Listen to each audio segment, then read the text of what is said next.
সব মানুষের কাছেই ডাকনাম খুব প্রিয় ও একান্ত একটি বিষয়। জগতের বাইরে এ যেন আপন এক জগৎ। তারকাদের বেলায়ও বিষয়টি ভিন্ন নয়।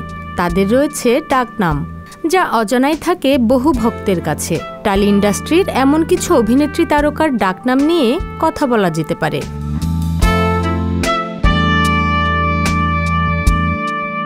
স্বস্তিকা মুখোপাধ্যায়। কলকাতার ফিল্ম ইন্ডাস্ট্রির অন্যতম পরিচিত মুখ স্বস্তিকা মুখোপাধ্যায়। আপনারা কি জানেন তাকে কোন নামে ডাকেন তার ঘনিষ্ঠরা? একটু অদ্ভুত শুনতে লাগলেও সত্যি তার ডাকনাম ভেবলি।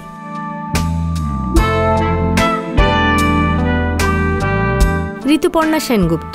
টলিউডের জনপ্রিয় অভিনেত্রী ঋতুপর্ণা সেনগুপ্ত। তার ডাকনাম চুমকি। অভিনেত্রীর বাবা এই নামটি দিয়েছিলেন, তবে তার পরিবারের অন্য সদস্যরা চুমকি নামের পাশাপাশি তাকে টুনুমোনা বলে ডাকেন।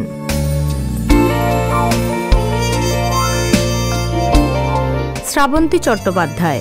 শ্রাবন্তীর বাবা তার ডাকনাম রেখেছিলেন গিন্টু। অনেক ভক্তই অবশ্য এই নামটা জানেন।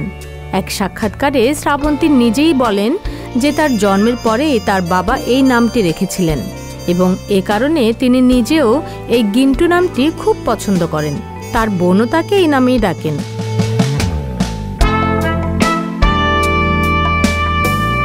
শুভশ্রী গঙ্গোপাধ্যায়।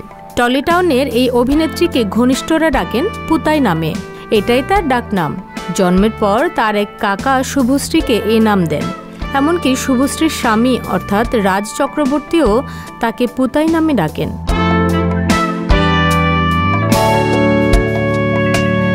পাওলি দাম।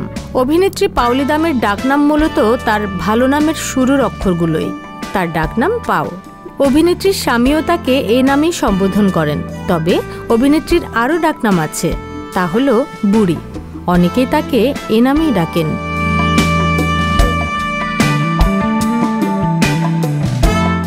সংবাদ, ফিচার ও অনুষ্ঠানের জন্য ভিজিট করুন সংবাদ প্রকাশের ওয়েবসাইট এবং যুক্ত থাকুন ফেসবুক পেজ ও ইউটিউব চ্যানেলের সঙ্গে।